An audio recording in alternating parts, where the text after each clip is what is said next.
En enero de 2006, se declaraba en Lusaka, capital de Zambia, una de las mayores epidemias de cólera de los últimos tiempos. Médicos Sin Fronteras decidía intervenir con un equipo de emergencia.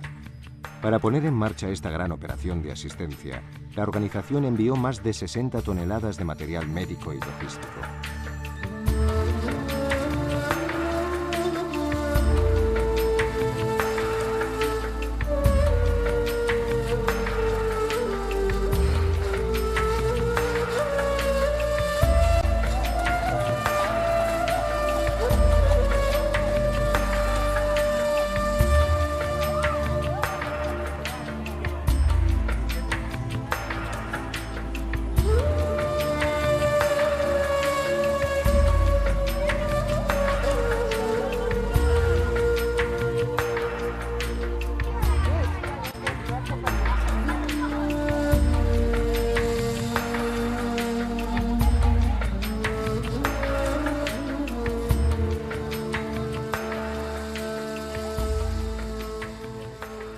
Para declarar una epidemia de cólera en un contexto, ya sea endémico o no, se han de tomar en cuenta dos criterios: el número de casos y la posterior certificación de la enfermedad en el laboratorio. En Lusaka, por ejemplo, que es una zona endémica, los análisis detectaron más de 60 casos por semana, lo que superaba el umbral de la epidemia, por lo que se decidió entonces declarar la epidemia. Una vez confirmada su existencia, la intervención de Médicos Sin Fronteras tiene dos objetivos: disminuir la mortalidad causada por el cólera y disminuir la extensión de la epidemia hacia zonas no afectadas. Una vez que se declara la epidemia, se construye o instala un centro de tratamiento de cólera, que ha de estar situado a más de 200 metros de cualquier lugar público y totalmente aislado. Para su ubicación, se han de tomar en cuenta dos criterios: su posible ampliación, en el caso que la magnitud de la epidemia se dispare, y que disponga de un fácil acceso para la población y las ambulancias.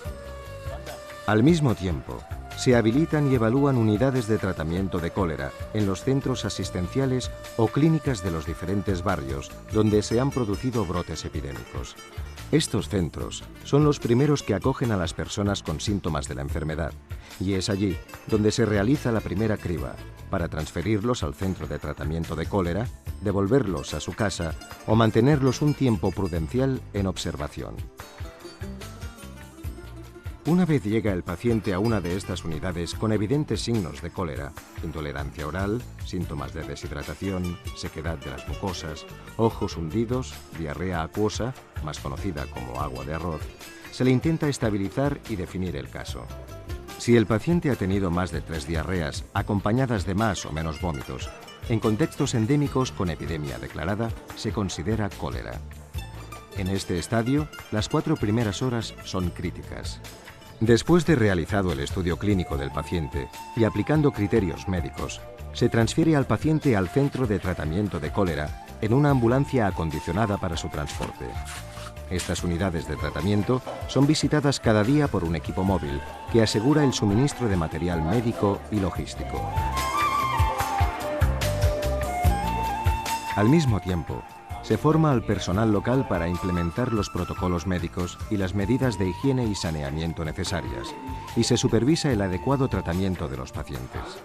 Además, otro equipo se ocupa de visitar el resto de clínicas y centros de salud de la ciudad, para entrenar al personal sobre la cadena de transmisión y desinfección del cólera e informar sobre la necesidad de referir a los enfermos al centro o unidad de tratamiento más cercanos.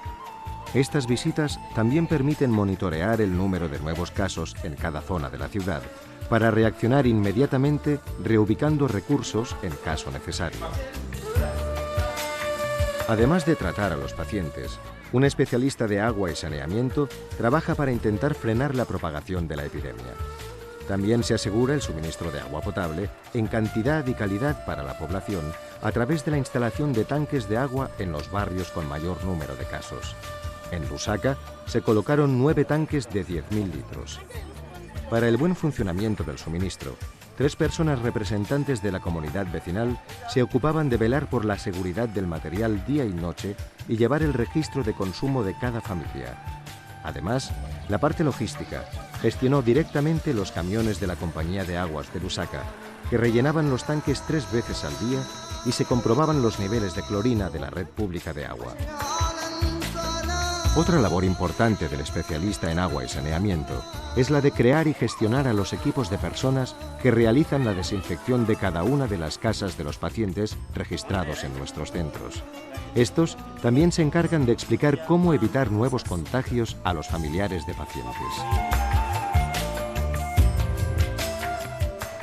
Al mismo tiempo, debido a la gran desinformación existente en la población y al estigma que persigue a los enfermos de cólera, Médicos Sin Fronteras se responsabiliza de realizar una campaña de información y educación.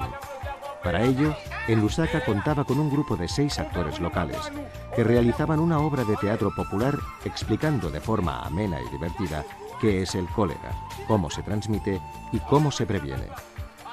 Al finalizar, el grupo repartía folletos informativos.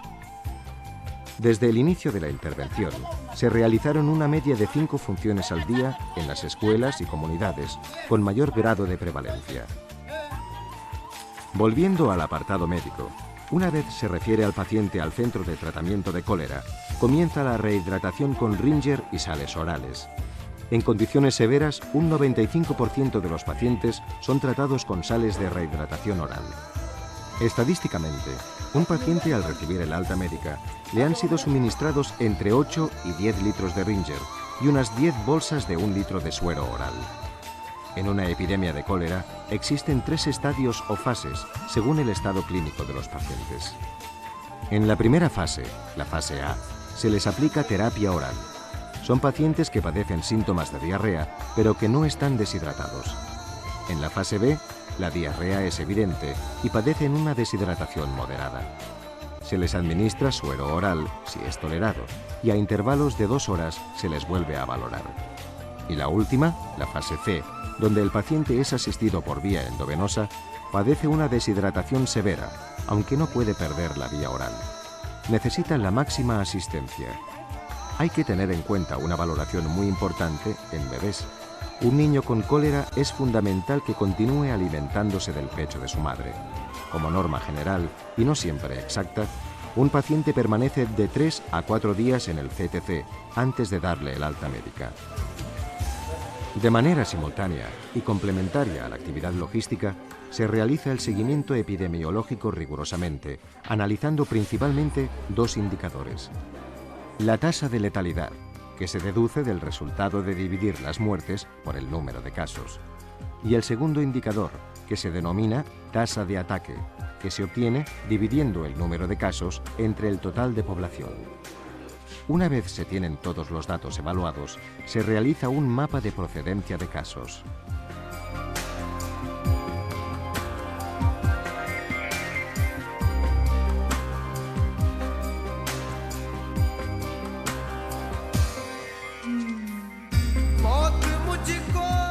Las previsiones para un centro de tratamiento de cólera con 250 camas son de 60 litros por paciente y día.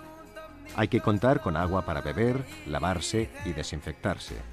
Al mismo tiempo, también hay que tener en cuenta los litros que se utilizan para las soluciones de cloro. En los CTC se utilizan 3 tipos de soluciones concentradas de cloro para desinfectar. 2% de cloro para deyecciones y limpieza de cadáveres. 0,2% de cloro para limpiar suelo, paredes y ropa, y al 0,05% de cloro para lavarse las manos, el calzado y los pies. Estas mezclas se han de realizar casi a diario debido a que el calor y la luz desactiva la fuerza desinfectante del cloro. Su manipulación conlleva riesgos, ya que puede ser explosivo y tiene un alto índice de toxicidad. Hay que preservarlo de la luz y del calor.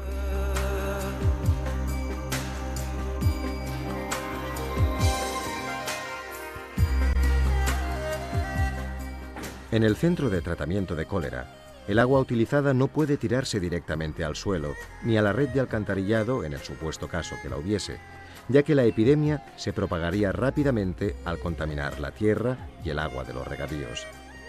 Se ha de construir un drenaje especial que canalice toda el agua utilizada y se deposite en un pozo cerrado que de manera asidua se clorará. La ropa de los pacientes y de las camas se ha de lavar con cloro antes de la alta médica, para evitar que el cólera salga fuera del recinto. Se habilitará una zona previamente pavimentada. Todas las instalaciones y el material se desinfectarán 2 veces al día con una solución del 0,2%.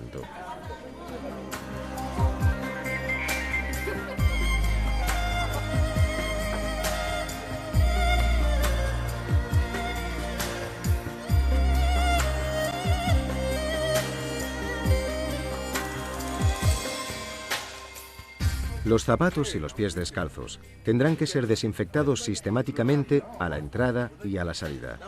Se puede construir una pequeña piscina llena de cloro, o bien contratar una persona que se encargue de fumigar el calzado.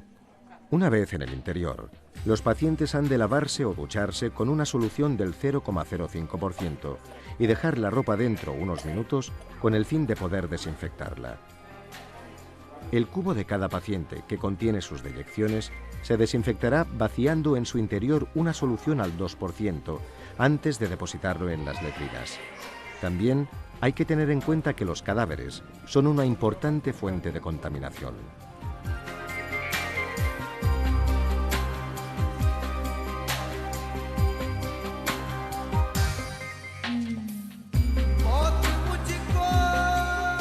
Todos los residuos contaminantes punzantes, como agujas y catéteres, se recogerán en recipientes cerrados herméticamente. También en cada tienda habrá un cubo con residuos. Todos estos desperdicios pasarán por un proceso de incineración para que ocupen menos espacio una vez enterrados en un agujero habilitado para ello.